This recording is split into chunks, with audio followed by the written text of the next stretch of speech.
जय हिंद दोस्तों, उम्मीद है आप सब लोग बेहतर होंगे। एमपीजीके की क्वेश्चन सीरीज में आप सभी का एक बार फिर से बहुत बहुत स्वागत है।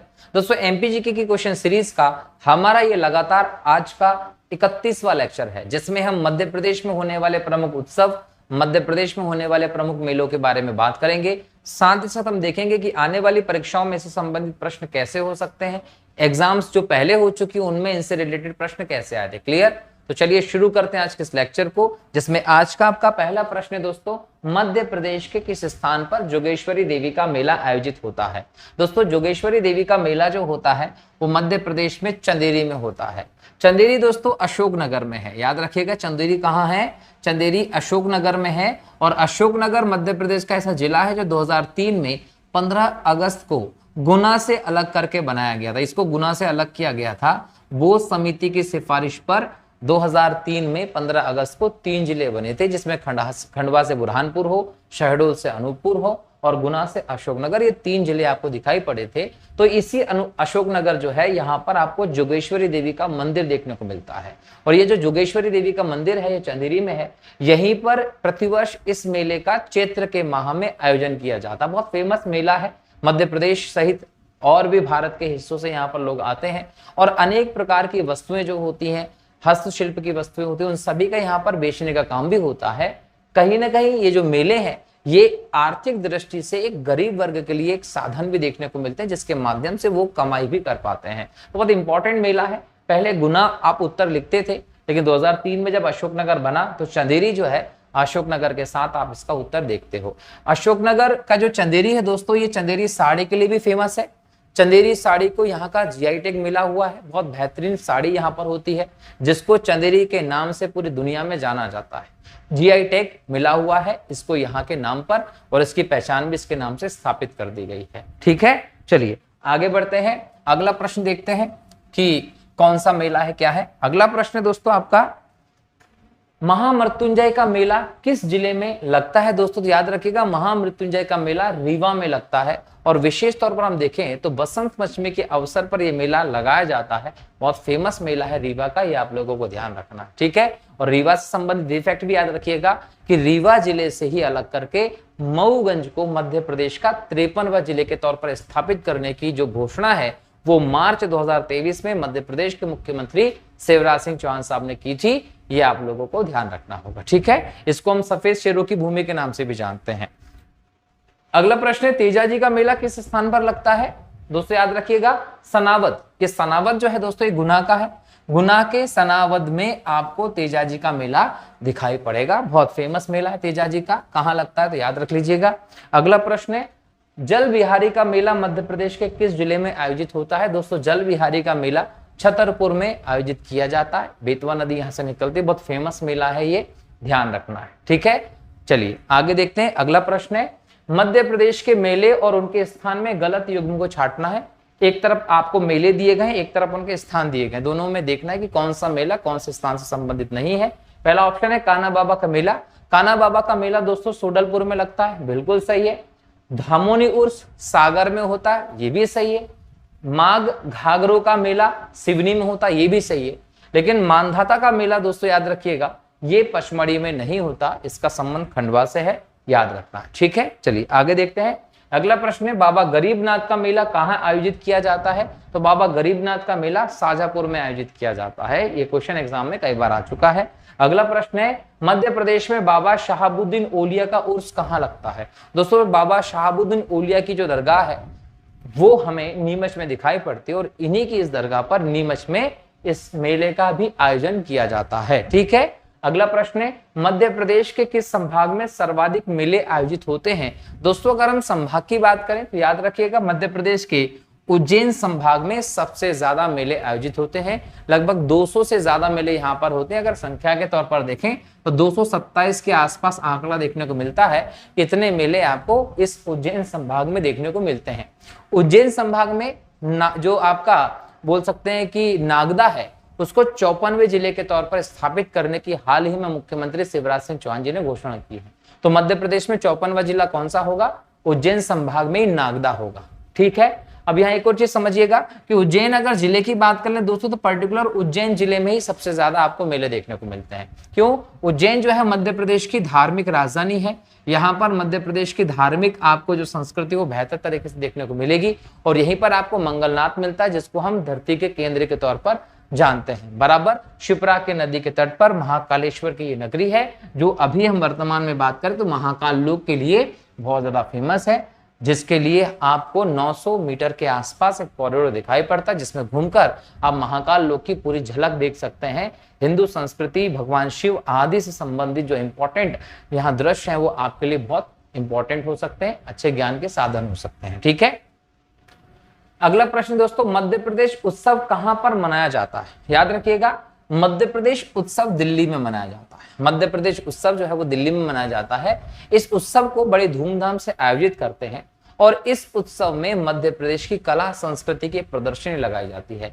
मध्य प्रदेश की कला को यहाँ पर दिखाया जाता है और कहीं ना कहीं वैश्विक स्तर पर मध्य प्रदेश में पर्यटन को आकर्षित करने का प्रयत्न किया जाता है इस उत्सव के माध्यम से जो दिल्ली में होता है। अगला प्रश्न दोस्तों, कालिदास समारोह कहाँ आयोजित किया जाता है?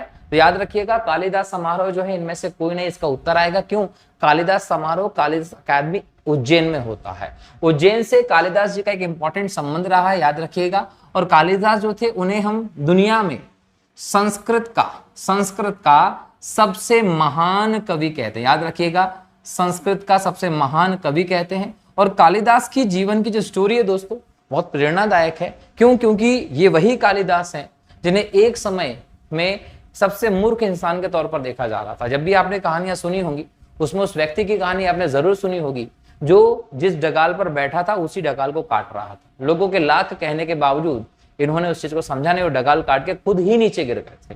तो इतना बड़ा मूर्ख व्यक्ति के तौर पर जो फेमस थे, जब उनके अहम को धक्का लगता है इनकी शादी के बाद, जब इनकी पत्नी इनका तिरस्कार कर देती है, तो कहीं ना कहीं उस धक्का लगने के बाद इन्होंने इतना अपने आप को गंभीर तपन में लेकर गए और फिर दुनिया के सबसे महानतम संस्कृत के कवियों में ये निकल कर आते हैं। और ये दोस्तों याद रखिएगा, गुप्त काल के शासकों के समय इंपॉर्टेंट थे।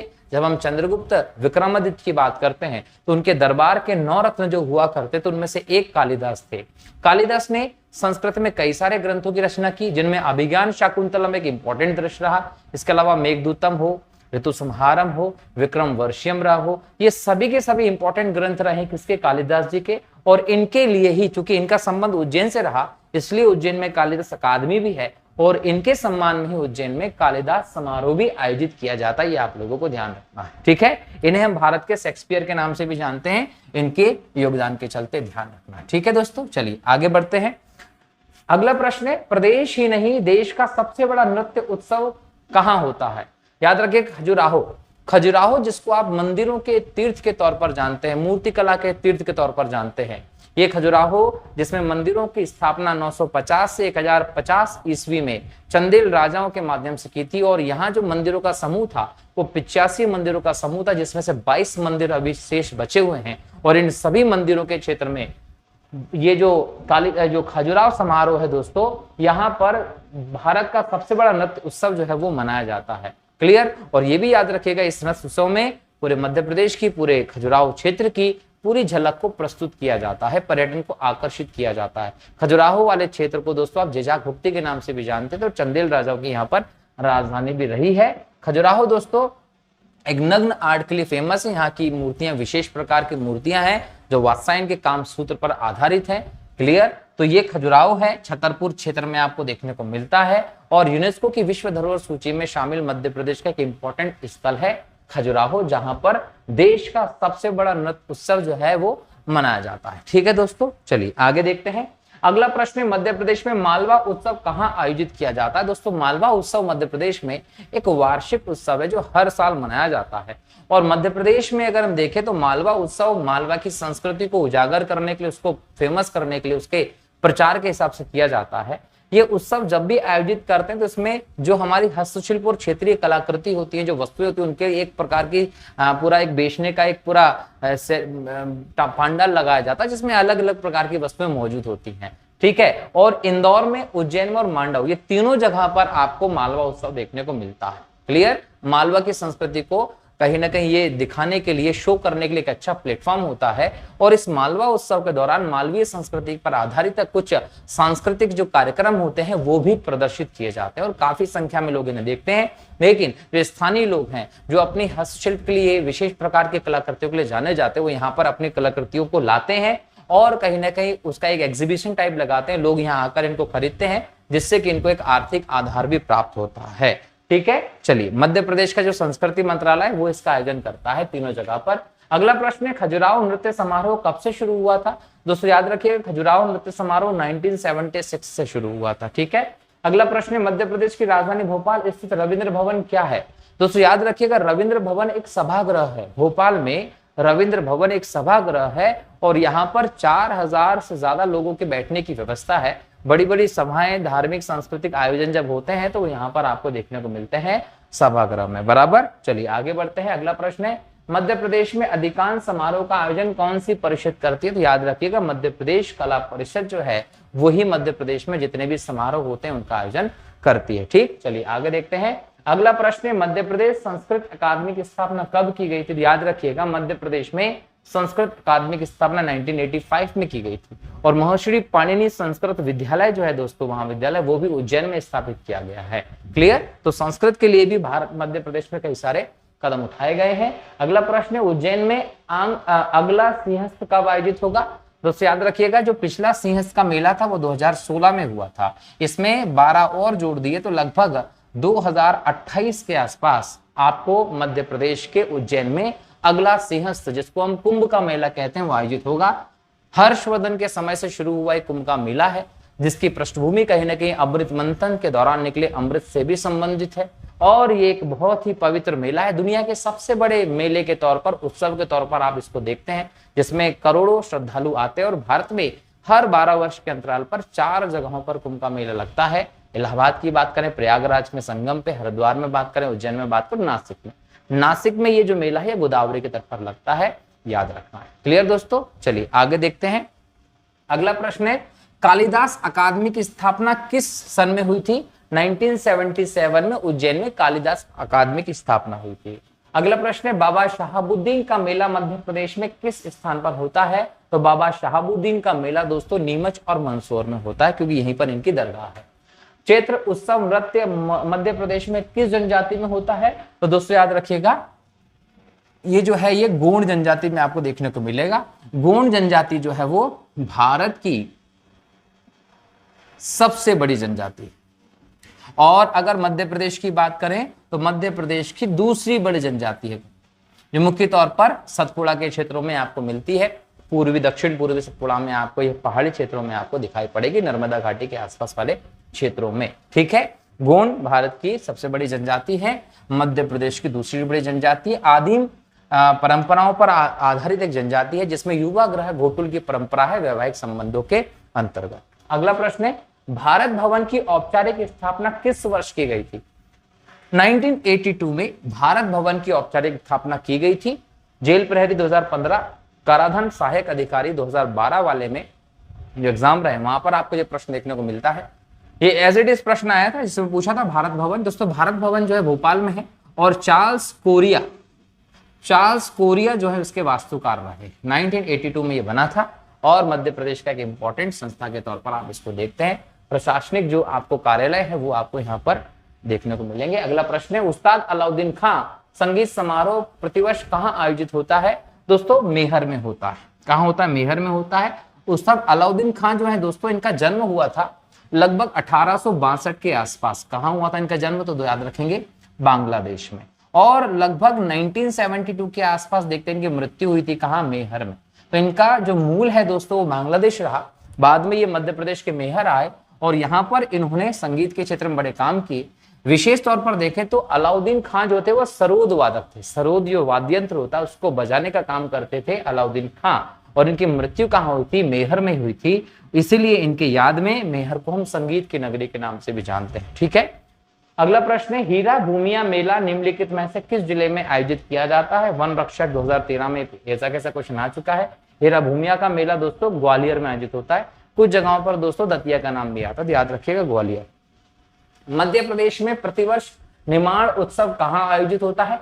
दोस्तों निमाड़ जो है वहीं आपको निमाड़ उत्सव देखने को मिलेगा। अब निमाड़ की बात करें दोस्तों तो निमाड़ एक पूर्वी है और एक पश्चिमी है। पूर्वी निमाड़ कहते हैं खंडवा को और पश्चिमी निमाड़ कहते हैं खरगोन को। और खरगोन जो है वहीं पर है महेश्वर। महेश्वर जो एक धार्मिक स्थल है नर्मदा नदी के किनारे, यहीं पर आपको निमाड़ उत्सव देखने को मिलेगा। एक बेहतर मध्य प्रदेश स्तर पे एक बहुत ही प्रचलित उत्सव है निमाड़ उत्सव, याद रखिएगा। मध्य प्रदेश के किस जिले में रामलीले के मेले का आयोजन किया जाता है दोस्तों, तो याद रखिएगा दतिया। दतिया जो है यहाँ पर रामलीला मेला जो उसका आयोजन किया जाता है। कुछ जगहों पर ग्वालियर का उत्तर आता है। और ये भी याद रखिएगा कि ओरछा जो है वहां पर भी आपको रामलीला का मैदान देखने को मिलेगा, लेकिन इस प्रश्न के हिसाब से आप दतिया उत्तर लिखते हैं। बराबर, आगे बढ़ते हैं। अगला प्रश्न है मध्य प्रदेश का छिंदवाड़ा जिला इनमें से किस मेले के लिए प्रसिद्ध है। तो छिंदवाड़ा जो है मध्य प्रदेश का दक्षिण पूर्व में स्थित सतपुड़ा क्षेत्र के अंतर्गत आने वाला एक जिला है। छिंदवाड़ा खनिज संपदा की दृष्टि से, वनों की दृष्टि से और जनजातीय दृष्टि से एक संपन्न जिला है मध्य प्रदेश का। यहाँ गोटमार का मेला जो है वो आपको देखने को मिलता है। अगला प्रश्न है ध्रुपद समारोह यहाँ हुआ था। ध्रुपद समारोह दोस्तों भोपाल में हुआ था, याद रखिए आप लोग, ठीक है। आगे बढ़ते हैं। पंडित कुमार गंधर्व समारोह आयोजित किया जाता है दोस्तों। पंडित कुमार गंधर्व समारोह देवास में होता है, क्लियर। ये शिवपुत्र इनका ओरिजिनल नाम देखने को मिलता है आपको। शिवपुत्र आप कोमकाली के नाम से कुमार गंधर्व को जानते थे, कुमार गंधर्व के नाम से ये प्रचलित हुए थे। और ये भी याद रखिएगा कि कुमार गंधर्व जो थे उनका जन्म हुआ था कर्नाटक में। जन्म कहाँ हुआ था दोस्तों, याद रखेंगे, कर्नाटक में हुआ था 1912 के आसपास। और इनकी मृत्यु हुई थी 1992 में देवास में। तो देवास में इनकी मृत्यु हुई थी। और इनके योगदान के आधार पर हम देखें तो 1990 से ही मध्य प्रदेश में कुमार गंधर्व पुरस्कार भी दिया जाता है हिंदुस्तानी संगीत के क्षेत्र में, शास्त्रीय संगीत की बात करते हैं तो, ठीक है। तो कुमार गंधर्व का संबंध देवास से था, इसलिए कुमार गंधर्व समारोह जो था वो देवास में मनाया जाता है। लेकिन इनका जन्म जो हुआ था वो कहाँ हुआ था, तो याद रखेंगे इनका जन्म हुआ था कर्नाटक में, ठीक। आगे देखते हैं। मध्य प्रदेश हिंदी ग्रंथ अकादमी की स्थापना कब हुई थी, 1969 में। तो हिंदी ग्रंथ अकादमी को मध्य प्रदेश में जो विश्वविद्यालय स्तर है यहाँ की पुस्तकों को छापना और उनके वितरण का काम सौंपा गया। तो जो आप मध्य प्रदेश के देवी अहिल्या विश्वविद्यालय हो, ये सब विश्वविद्यालय, उनमें जो पुस्तकें पढ़ी जाती वो पुस्तकें जो होती हैं वो पुस्तकें हिंदी ग्रंथ अकादमी की होती हैं, जो 1969 में स्थापित किया गया था। और ये भोपाल में है, ये भी ध्यान रखेंगे। बरमान मेला कहाँ आयोजित होता है, तो याद रखेंगे बरमान का मेला गाडरवारा में होता है और गाडरवारा नरसिंहपुर में, ठीक है। चलिए आगे देखते हैं। अगला है सर पीर बुधान का मेला कहाँ लगता है। पीर बुधान का मेला शिवपुरी में लगता है। अगला प्रश्न है मध्य प्रदेश साहित्यिक परिषद का मुख्यालय कहाँ है। मध्य प्रदेश साहित्यिक परिषद का मुख्यालय भोपाल में। साहित्यिक दृष्टि से जो इंपॉर्टेंट निर्णय लिए जाते हैं वो सब इस परिषद के द्वारा लिए जाते हैं। अगला प्रश्न है चंडी देवी का मेला कहाँ लगता है। दोस्तों चंडी देवी का मेला मध्य प्रदेश के पूर्वी जिले सीधी में लगता है, ठीक है। अगला प्रश्न है तुलसी महोत्सव कहाँ होता है। दोस्तों तुलसी महोत्सव जो है वो चित्रकूट में होता है, क्लियर। चित्रकूट में होता है, तुलसी से यहाँ का संबंध है। और चित्रकूट में राम भगवान ने अपने वनवास के 11 वर्ष बिताए थे। यहीं पर आपको कामथगिरी जो है वो भी देखने को मिलता है, एक पर्वत है, इसका परिक्रमा करना धार्मिक दृष्टि से आपके लिए इंपॉर्टेंट होता है। चित्रकूट में ही आपको अनसुईया माता का आश्रम भी मिलता है, जहाँ ब्रह्मा विष्णु महेश जो थे वो बाल अवतार में प्रकट हुए थे। तो ये एक तीर्थ स्थल के तौर पर आप चित्रकूट को देखते हैं, बहुत अच्छी जगह है, सतना जिले में पड़ते हैं, मध्य प्रदेश के, घना वन क्षेत्र है, क्लियर। तो यहाँ पर तुलसी महोत्सव होता है। अगला प्रश्न है सीधी के धीदरा गांव में कौन सा मेला लगा। चांद देवी का मेला सीधी में लगाया जाता है। अगला दोस्तों गोल गधेड़ो उत्सव किस जनजाति में होता है। गोल गधेड़ो भील जनजाति में होता है। भील जनजाति इंपॉर्टेंटली पश्चिमी मध्य प्रदेश में देखने को मिलती है। इसमें आपको झाबुआ, अलीराजपुर और धार प्रमुख जिले दिखते हैं। यहाँ पर गोल गधेड़ो उत्सव बहुत धूमधाम से मनाया जाता है। भील जनजाति मध्य प्रदेश की सबसे बड़ी जनजाति है दोस्तों, याद रखिएगा, क्लियर। और ये जो है ये संस्कृत के भिल्ल शब्द से निकला शब्द है, जिसका अर्थ होता है धनुष बाण। तो पारंपरिक तौर पर धनुष बाण धारण करने वाली जनजाति होती है भील, जिनके गांव के मुखिया को पटेल कहते हैं आप, और इनके जो मकान होते हैं उनको फाल्या कहा जाता है, ठीक है। चिमाता इनकी कृषि को कहा जाता है, एक प्रकार की झूम कृषि का रूप आपको देखने को वहां मिलता है। ताड़ी इनका प्रिय पेय पदार्थ होता है। भील जनजाति के लोग शराब का इनको एक अभिन्न अंग मानते हैं और तुनक मिजाज के होते हैं। अगर आपने दिमाग खराब कर दिया तो तुरंत हथियार उठाने से पीछे नहीं होते हैं, ठीक है। ढोल ग्यारस निमाड़ अंचल में मनाया जाने वाला प्रमुख पर्व है। किस देवता की पूजा की जाती है? तो इस दिन भगवान कृष्ण की पूजा की जाती है, ये भी आप लोग ध्यान रखेंगे। अगला प्रश्न है, आमिर खान समारोह कहां मनाया जाता है? दोस्तों आमिर खान जी का संबंध मध्य प्रदेश के इंदौर से, यहीं पर इनका जन्म 1912 में हुआ था, इसलिए इंदौर में आमिर खान समारोह मनाया जाता है, ध्यान रखेंगे। अगला प्रश्न है, नागा जी का मेला किस जिले में लगता है? नागा जी का मेला मुरैना में लगता है। अगला प्रश्न है, मध्य प्रदेश उर्दू अकादमी का गठन कब किया गया था? तो उर्दू साहित्य को बढ़ावा देने के लिए, उर्दू संस्कृति को बढ़ावा देने के लिए, संरक्षण के लिए 1976 में भोपाल में उर्दू अकादमी की स्थापना की गई थी। मध्य प्रदेश में सबसे कम मेले किस जिले में लगते हैं? दोस्तों याद रखिएगा, होशंगाबाद जो जिला है यहां पर सबसे कम मेले लगते हैं। जिले की बात करें, संभाग की बात करें, सबसे कम होशंगाबाद। मध्य प्रदेश में सबसे अधिक मेले किस जिले में होते हैं? तो दोस्तों उज्जैन में होते हैं। दुर्लभ वाद विनोद समारोह मध्य प्रदेश में कहां आयोजित होता है? दोस्तों वाद विनोद समारोह जो होता है, इसमें जितने भी प्राचीनतम से लेकर नवीनतम वाद्य यंत्र होते हैं सभी को यहाँ पर बजाने की व्यवस्था होती है। तो ये समारोह जो होता है दोस्तों भोपाल में होता है, ठीक है। सभी प्रकार के वाद्य यंत्र जो है उनको बजाया जाता है। मध्य प्रदेश में जल महोत्सव दोस्तों हनुमंतिया में आयोजित किया गया था, क्लियर। मध्य प्रदेश वित्त एवं विकास निगम द्वारा ममत्व मेला निम्नलिखित की बिक्री के लिए आयोजित किया जाता है। याद रखिएगा, ममत्व मेले में जो महिलाएं हैं उनके जो स्व सहायता समूह है, जो महिलाएं, उनके द्वारा जो स्थानीय स्तर पर हस्तशिल्प आदि उत्पाद तैयार किए जाते हैं, उन उत्पादों को बिक्री करने के लिए ममत्व मेले का आयोजन किया जाता है। 2008 में ये कटनी जबलपुर में आयोजित किया गया था, फिर ये इंदौर में भी आयोजित किया गया 2010 के आसपास, ठीक है। आगे देखते हैं, मध्य प्रदेश में आयोजित खजुराहो महोत्सव निम्नलिखित में से किससे संबंधित है? खजुराहो महोत्सव जो है शास्त्रीय संगीत से संबंधित, ध्यान रखेंगे।